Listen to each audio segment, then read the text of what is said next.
Bracha, peace and blessings. This week's Torah reading is Parshas Tisa. It is a Torah reading that has a very interesting narrative and a shift within the story. It continues with the construction of the Mishkan, of the portable sanctuary, which was the center of the Israelite camp. It continues with the discussion of Shabbat, of the Sabbath, and then launches into the narrative about the construction of the golden calf and the reaction of Moshe Rabbeinu. And I'd like to examine Moshe Rabbeinu's action, Moses, our teacher's action. So let me frame his response.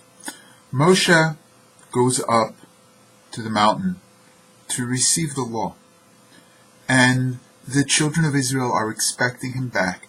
They miscalculate and they think he's late, fearing that he's either died or abandoned them. They choose to create a God instead of Moshe. Now, let's understand the nature of their sin. They were not trying to replace God. They were trying to replace Moshe, whom they perceived as a deity in front of God. And this was a grave error, because we believe in a very personal relationship with God. Somebody once said that Jews buy direct. This is something that is very much part of our spiritual identity. We feel that each of us has a personal relationship with God, and the function of teachers and clergy is to help us develop that relationship. The children of Israel make this grave mistake. They create this idol which angers God and certainly angers Moshe. And Moshe is put into a position where he needs to bring the children of Israel back into line. It's one of the major rebellions of his leadership. And then to fight on their behalf with God. Moshe is faced with the following possibility. God is ready and eager to destroy the people and create a new people from Moshe. And Moshe responds, V'ata im Tisa chatosam, and now if you will forgive their sins, V'im ein, and if you will not do this, if you will not forgive them, Macheni na misifrecha, wipe me out of your book, Asher Kasafta, which you have written. Moshe is basically telling the Rabbanu Shalom, telling the master of the universe, do this or I quit. I want to have nothing to do with you. Mecheni na misifrecha, wipe me out of your book.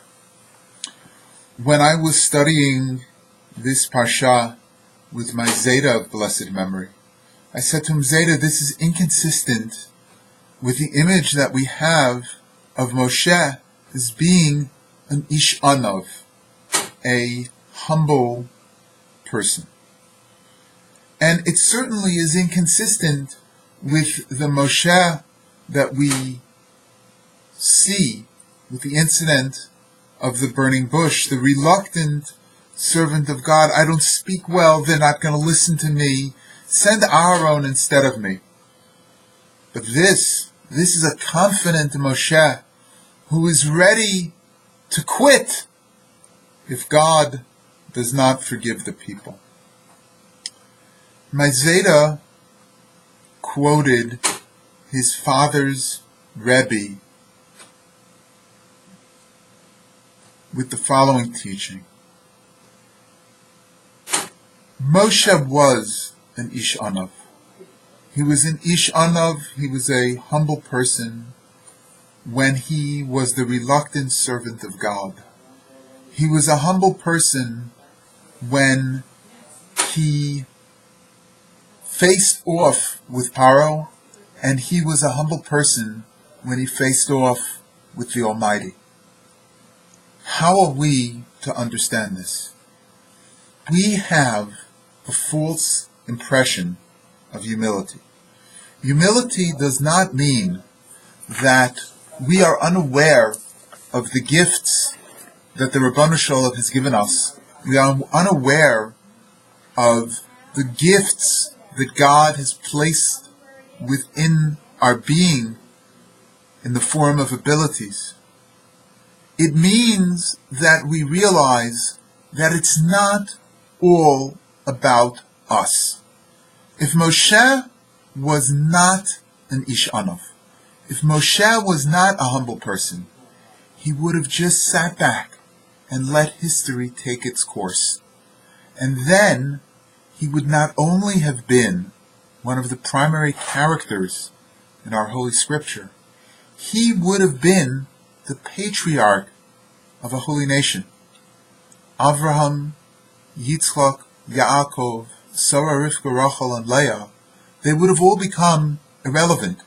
We would not be known as the Bnei Yisrael. We would not be known as the children of Israel, the descendants of Yaakov. We would be known, or the nation that would have emerged would have been known, as the Bnei Moshe. Moshe would have been not only the central character, but the patriarch.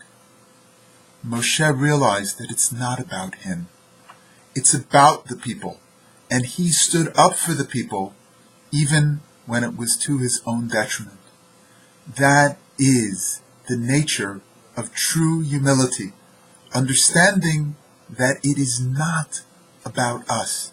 It is not talking about the concept of humility as self-deprecation.